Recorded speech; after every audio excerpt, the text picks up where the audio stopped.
अस्मत्कुरुसमारम्भां यतिशेखरमध्यमां लक्ष्मीवल्लभपर्यन्तां वन्दे गुरुपरम्पराम् ஆழ்வார்கழ்வாழி அருளிச் செயல்வாழி தாழ்வாதுமில் குறவர்தாம் வாழி ஏழ்வாறுமுய்ய அவர்களுரைத்தவைகள்தாம் வாழி செய்யமறை தன்னுடனே சேர்ந்து அகலகில்லே நிறையுமென் அலர்மேல் மங்கை உரை மார்பா நிகரில் புகழாய் உலகம் உன்னுடையா என்னையாழ்வானே நிகரிலமரர் முனிக்கணங்கள் விரும்பும் திருவேங்கடத்தானே புகழொன்னில்லா வடியேன் உன் அடிக்கீழமர்ந்து புகுந்தேனே அகில புவன ஜன்மஸ்தேம பங்காதிலீலே வினத விவிதபூதௌராதரக்ஷைகதீக்ஷே ஸ்ருதிசரசி விதீப்தே பிரம்மணி ஸ்ரீனிவாசே பவது மம பரஸ்மின் சேமுழி பக்திரூபா श्रीमान् वेंकटनाथार्य कवितार्किककेसरी वेदान्ताचार्यवर्यो मे सन्निधत्तां सदा हृदि திருவேங்கடமுடையானுடைய தயை என்கிற குணத்தை துதித்து மிக அற்புதமான ஸ்தோத்திரத்தை அருளி செய்திருக்கிறார் வேதாந்த தேசிகன். தயாசதகம் என்று போற்றப்பெறுகின்ற இந்த ஸ்தோத்திரத்திலே அந்த தயாகுணத்தை ஒரு தேவியாக உருவகித்து அந்த தயாதேவியை பார்த்தே நேரே அவளிடத்திலேயே அவளுடைய பெருமைகளை எல்லாம் விண்ணப்பிப்பதாக அமைந்துள்ளது. இந்த ஸ்தோத்திரத்திலே இன்றைய தினம் முதலிலே 59வது ஸ்லோகத்தை நாம் அனுபவிக்கிறோம்.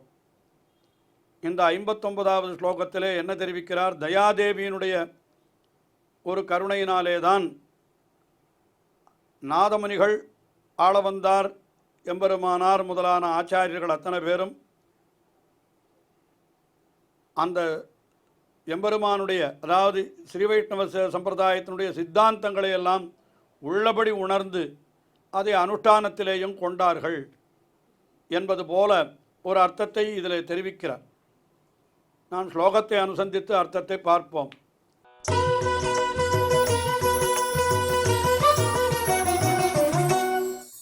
त्वदुदयतूलिकाभिरमुना वृषशैलजुषा स्थिरचरशिल्पिनैव परिकल्पितचित्रदियः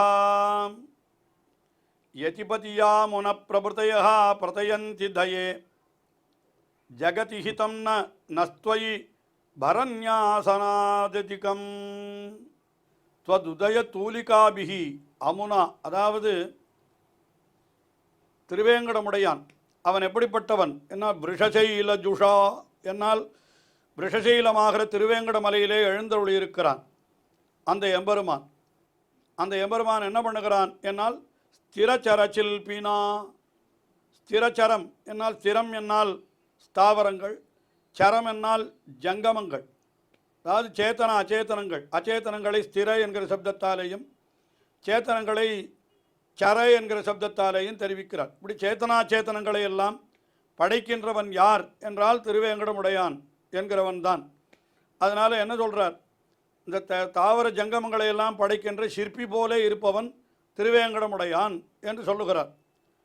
அப்படிப்பட்ட அந்த திருவேங்கடமுடையானால்தான் இந்த ஆச்சாரியர்களுடைய புத்தியிலே தத்துவங்கள் எழுதப்பட்டன என்று சொல்லுகிறார்.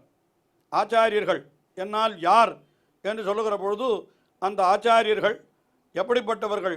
யதிபதி யாமுன பிரபுத்தையா என்று தெரிவிக்கிறார். யதிபதி என்னால் யதிபதியான எம்பெருமானார் ஸ்ரீ ராமானுஜர், யாமுனை என்னால் அவருக்கும் ஆச்சாரியரான ஆளவந்தார், அவருக்கும் ஆச்சாரியரான பரமாச்சாரியரான நாதமுனிகள் என்று ஆச்சாரியர்கள் அத்தனை பேரையுமே இங்கே கொள்ளலாம். அவளுடைய யதிபதி யாமுன பிரபுத்தையா அந்த அவர்களுக்கு திருவேங்கடமுடையான் என்ன செய்திருக்கிறான் என்று கேட்டால், துவதுதய தூலிகாபிகி உன்னுடைய எழுச்சிகளாகிற எழுதுகோள்கள், அதாவது தயாதேவியினுடைய எழுச்சியாகிற அந்த எழுதுகோள்கள், அந்த எழுதுகோள்களாலே அவன் என்ன பண்ணியிருக்கிறான்? பரிகல்பித சித்திரதியா சித்திரங்களை கொண்ட புத்தி. அதாவது என்ன? ஆச்சாரியர்களுடைய புத்தியிலே உயர்ந்த தத்துவங்களாகிற சித்திரங்களை திருவேங்கடமுடையான் எழுதியிருக்கிறான். அது எழுதுறதுக்கு என்ன காரணம் என்னால் இந்த தயாதேவியினுடைய தூண்டுதல் தான் காரணம் என்ன அப்படி தெரிவிக்கிறார். அதாவது ஸ்ரீ வைஷ்ணவ சம்பிரதாயத்திலே உயர்ந்த ஆச்சாரியர்களாக இருக்கக்கூடிய ஒரு எம்பெருமானார், ஆளவந்தார் போன்றவர்களெல்லாம் உயர்ந்த தத்துவங்களை தங்களுடைய புத்தியிலே கொண்டிருந்தார்கள், அறிந்து கொண்டிருந்தார்கள் என்னால் அதற்கு காரணம் எம்பெருமானுடைய தயைதான் என்கிறது தான் இங்கே தெரிவிக்கப்படுகிற கருத்து. ஆனால் அதை மிகவும் சமத்காரமாக ஒரு ரூபகமாக ஒரு உருவகமாக எப்படி தெரிவிக்கிறார் என்னால், இந்த உலகத்தையெல்லாம் படைத்தவன் சிற்பி ஆகினாலே அப்படிப்பட்டவன் என்ன பண்ணுகிறான், இந்த ஆச்சாரியர்களுடைய புத்தியிலே உயர்ந்த தத்துவங்களாகிற சித்திரங்களை இந்த தயாதேவியினுடைய தூண்டுதலாலே எழுதினான் என்பதாக தெரிவிக்கிறார். இப்பொழுது திருவேங்கடமுடையானுடைய தயையாலே தான் ஆச்சாரியர்கள் உயர்ந்த தத்துவங்களை தங்களுடைய புத்தியிலே அறிந்து கொண்டார்கள், புத்தியிலே கொண்டார்கள் என்ற வரைக்கும் நமக்கு அர்த்தம் கிடைத்தது. அப்படிப்பட்ட அந்த ஆச்சாரியர்கள் தாங்கள் தெரிந்து கொண்ட தத்துவத்தை கடைபிடிக்க வேணும் அல்லவா, அதற்காக அவர்கள் என்ன பண்ணுகிறார்கள் என்னால் தொய் பரன்யாசாத்து, உன்னிடத்திலே தங்களுடைய பரன்யாசத்தை செய்கிறார்கள். அதாவது என்ன, எம்பெருமானிடத்திலேயே சரணாகதி பண்ணுதல், அதுதான் பரன்யாசம். என்னால் என்ன, துவமேவ உபாய பூதோ மேபவ இதி பிரார்த்தனாமதிஹி சரணாகதிஹி என்று அந்த சரணாகதி என்பதற்கு உண்டான விஷய வாக்கியம் அது. எது சரணாகதி என்னால், எது சரணாகதி என்னால் அது ததேக யாச்சினா பிரபத்திஹி என்று எம்பெருமானையே உபாயமாக கொள்ளுதல் என்கிறது. அவனை போய் எம்பெருமானே நீயே எனக்கு உபாயமாயிருந்து என்னை நீ ரட்சிக்க வேணும் என்று பிரார்த்தித்து கொள்ளுகிற அந்த நிலை இருக்கிறதே புத்தி, அதற்குத்தான் சரணாகதி என்று பெயர், அதற்குத்தான் பரன்யாசம் என்றும் பெயர். அப்படி என்ன, அதுதான் பிரபத்தி என்றும் சொல்லப்படுகிறது. பிரபத்தி என்னாலும் பரன்யாசம் என்னாலும் சரணாகதி என்னாலும் இதெல்லாம் ஒரே சொல்லையுடைய அர்த்தத்தையுடைய வெவ்வேறு சொற்கள் என்று கொள்ளலாம். அதற்கு மேற்பட்ட உபாயம் வேறு எதுவுமே கிடையாது. அதுதான் அதிகம் ஹிதம் ஜகதி நா என்னால் என்ன அர்த்தம், இதை காட்டிலும் மேற்பட்டதாக ஒன்று உலகத்திலே இல்லை என்று அவர்கள் சொல்லுகிறார்கள். யார், இந்த யதிபதி யாமுன பிரபுத்தையா என்று சொல்லப்பட்ட ஆச்சாரியர்கள் இதை தவிர வேறு எதுவும் உலகத்திலே உயர்ந்தது இல்லை என்று சொல்லி அவர்கள் இந்த அர்த்தத்தை வெளியிட்டார்கள். பிரதயந்தி, எதை வெளியிட்டார்கள் என்னால் உன்னிடத்திலே, அதாவது திருவேங்கடமுடையானுடைய தயாதேவியினிடத்திலே பரன்யாசம் செய்கிறார்கள். என்னால் என்ன அர்த்தம், திருவேங்கடமுடையானுடைய தயையே தங்களுக்கு பற்றுக்கோடாக பற்றி கொண்டு அவனையே உபாயமாக கொண்டு சரணமடைகிறார்கள் என்கிற அர்த்தத்தை இப்படி தெரிவிக்கிறார் இந்த ஸ்லோகத்திலே. என்ன காரணம், இந்த உயர்ந்த அர்த்தமானது இவர்களுக்கு அந்த தயையினாலேயே கொடுக்கப்பட்டது என்பதைத்தான் முன்னாலே தெரிவிக்கிற பொழுது என்ன, அந்த திருவேங்கடமுடையாக உயர்ந்த சிற்பி அவன் என்ன பண்ணினான், இந்த தயையினுடைய தூண்டுதலாலே இந்த உயர்ந்த தத்துவங்களை இந்த ஆச்சாரியர்களுடைய புத்தியிலே ஒரு சித்திரமாக எழுதினான் என்று சொல்லுகிறார். இப்படி எம்பெருமானுடைய தயையாலே உயர்ந்த தத்துவங்களை உள்ளபடி உணர்ந்தவர்களான ஆச்சாரியர்களான எம்பெருமானார், ஆளவந்தார் போன்றவர்கள் எல்லாரும் என்ன பண்ணுகிறார்கள், அந்த திருவேங்கடமுடையானுடைய தயையாகிற உன்னிடத்திலேயே தங்களுடைய பொறுப்பை வைத்து இதற்கு மேற்பட உயர்ந்தது இல்லை என்று இந்த உயர்ந்த அர்த்தத்தை உலகுக்கு வெளியிடுகிறார்கள் என்று இந்த அர்த்தத்தை இந்த ஸ்லோகத்திலே தெரிவித்தார். ஆகையினாலே எம்பெருமானிடத்திலே ஒருத்தன் சரணாகதி பண்ணுகிறான் என்னாலும் கூட அதுவும் அவனுடைய தயைதான் அதற்கு காரணம் என்கிறதும் இங்கே தெரிவிக்கப்படுகிறது.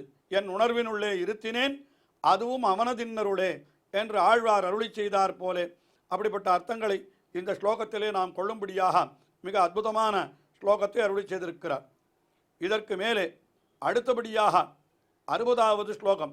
இந்த ஸ்லோகத்திலே தயாதேவியை பலவாறு கொண்டாடி என்ன சொல்லுகிறார் என்னால், இப்படி என்னுடைய சம்சாரமாகிற இந்த பெரு வெள்ளம் அதை அப்படியே நீ என்ன பண்ண வேணும், அதாவது நான் உன்னுடைய பெரிய அலையை அப்படி வீசி, தயாதேவியே உன்னுடைய பெரிய அலையை வீசி நீ என்ன பண்ண வேண்டும், என்னுடைய சம்சாரத்தை அடியறுத்தருள வேணும், இந்த உலக வாழ்க்கையிலிருந்து நான் விடுபட வேணும், அதற்கு தயைதான் எனக்கு அனுகிரகம் பண்ண வேணும் என்பதாக இந்த ஸ்லோகத்திலே தெரிவிக்கிறார்.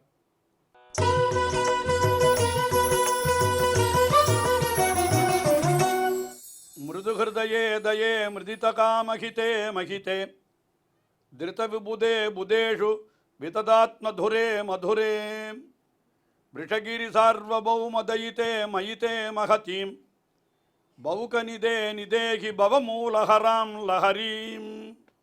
மிருதுஹிருதயே என்னால் மிகவும் மென்மையான ஹிருதயத்தை உடையவளே. தயாதேவியை பார்த்து சொல்லுகிறார். அதற்கு மேலே என்ன சொல்லுகிறார்? மிருதித காமஹிதே, ஆசையை வென்றவர்களுக்கெல்லாம் அருள் புரிபவளே. புதேஷு, நல்ல ஞானிகளிடத்திலே. விதத ஆத்மதுரே, எப்பொழுதும் தன்னுடைய பொறுப்பை அந்த ஞானிகளிடத்திலே கொடுத்திருக்கிறாளாம். ஞானிகளை கொண்டுதான் அவள் மற்றவர்களை திருத்துகிறாள். அதனால் அதை சொல்லுகிறார் அவர். அதுக்கு மேலே விஷகிரி சார்வபௌம தயித்தே, திருவேங்கடமுடையானுக்கு தேவியாய் மிகவும் பிரியமானவளாய் இருப்பவளே. பவுகநிதே, என்னால் மங்களங்களுக்கெல்லாம் இவள் உறைவிடமாய் இருப்பவள். மதுரே, மிகவும் இனிமையானவளாக இருப்பவள். மகிதே, மிகவும் போற்றத்தக்கவளாய் இருப்பவள். எல்லாம் தயாதேவியை பற்றி சொல்லுகிறது. ஆக தயாதேவி என்கிறவள் எப்படி இருக்கிறாள்? என்னால் மென்மையான உள்ளத்தை உடையவளாய் இருக்கிறாள். அதுக்கு மேலே திருத்தவிபுதே, தேவர்களை எல்லாம் காப்பவளாய் இருக்கிறாள். ஆசையை வென்றவர்களுக்கு நன்மை புரிகிறாள். அறிஞர்களிடத்திலே தன்னுடைய பொறுப்பை கொடுத்தவளாய் இருக்கிறாள். அறிஞர்கள் என்னால் ஆச்சாரியர்கள். அதாவது தயாதேவி எல்லாரையும் கட்டாட்சிக்கிறா போல அந்த கட்டாட்சிக்கிற ஒரு பொறுப்பை ஆச்சாரியர்களிடத்திலேயும் அவள் கொடுத்திருக்கிறாள். அதனால் தான் ஆச்சாரிய கட்டாட்சம் மிக உயர்ந்தது என்று நாம் கொள்ளுகிறோம்.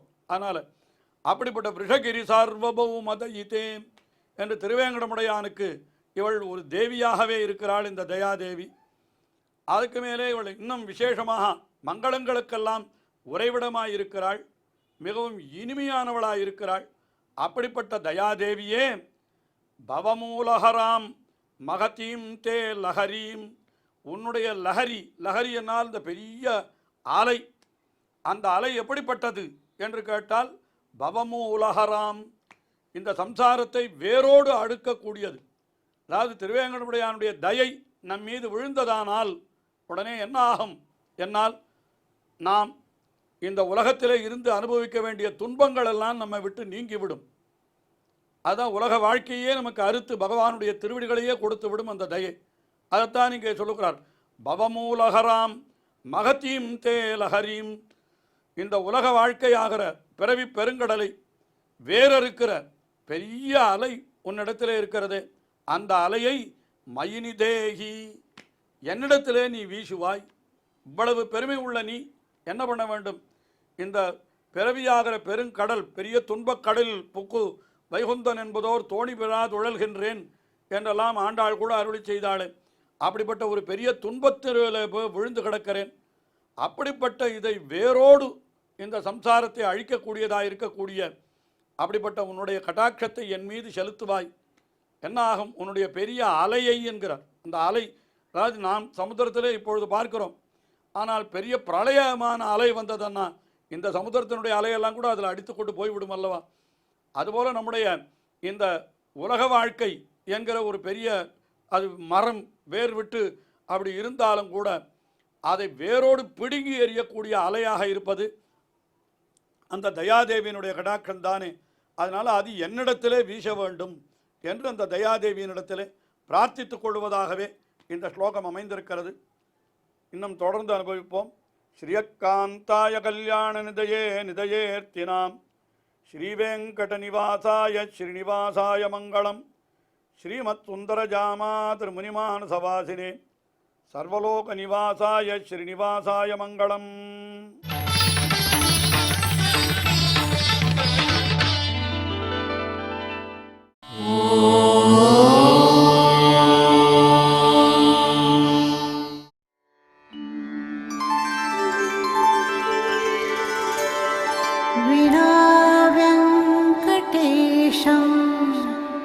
ननाथो ननाथः सदा वेङ्कटेशं स्मरामि स्मरामि. हरे वेङ्कटेश प्रसीद प्रसीद. प्रियं वेङ्कटेश प्रयच्छ प्रयच्छ.